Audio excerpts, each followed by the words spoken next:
Kottayam medical college ആശുപത്രിയിലെ കെട്ടിടം തകർന്നു വീണതിനു പിന്നാലെ കേരളത്തിലെ പ്രതിപക്ഷക്കാരുടെ നാടകം മുഴുവൻ നിങ്ങൾ ക്യാമറകൾക്ക് മുന്നിൽ കണ്ടുകൊണ്ടിരിക്കുന്നു. പക്ഷേ നിങ്ങളുടെ കണ്ണിന് മുന്നിലേക്ക് എത്താത്ത നിരവധി ദൃശ്യങ്ങളുണ്ട്.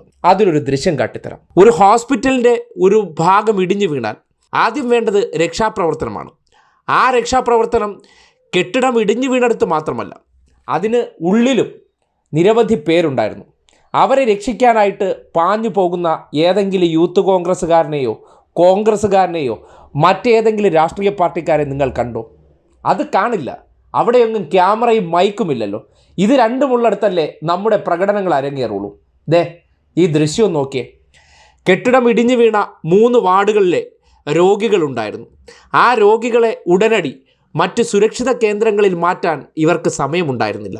ആ ജോലി ചെയ്യാൻ ആ സന്ദർഭത്തിൽ ക്യാമറകളില്ലാത്ത പ്രദേശത്ത് യുവാക്കളുണ്ടായിരുന്നു, ചെറുപ്പങ്ങളുണ്ടായിരുന്നു. ആ സംഘടനയുടെ പേര് DYFI എന്ന് പറയും. ദൃശ്യം അങ്ങോട്ട് നോക്കിയേ. ആ വാർഡുകളിലെ മരുന്നുകളും രോഗികളെ ഉൾപ്പെടെ ഉടനടി സുരക്ഷിത മേഖലയിലേക്ക് മാറ്റാൻ വേണ്ടിയുള്ള ഇടപെടൽ നടത്തുകയാണ്.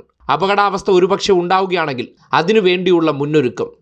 ഇതല്ലേ യഥാർത്ഥത്തിൽ ഒരു ദുരന്തമുഖത്ത് ഉത്തരവാദിത്തമുള്ളവർ, മാനുഷിക മൂല്യമുള്ളവർ ആദ്യം ചെയ്യേണ്ടത്?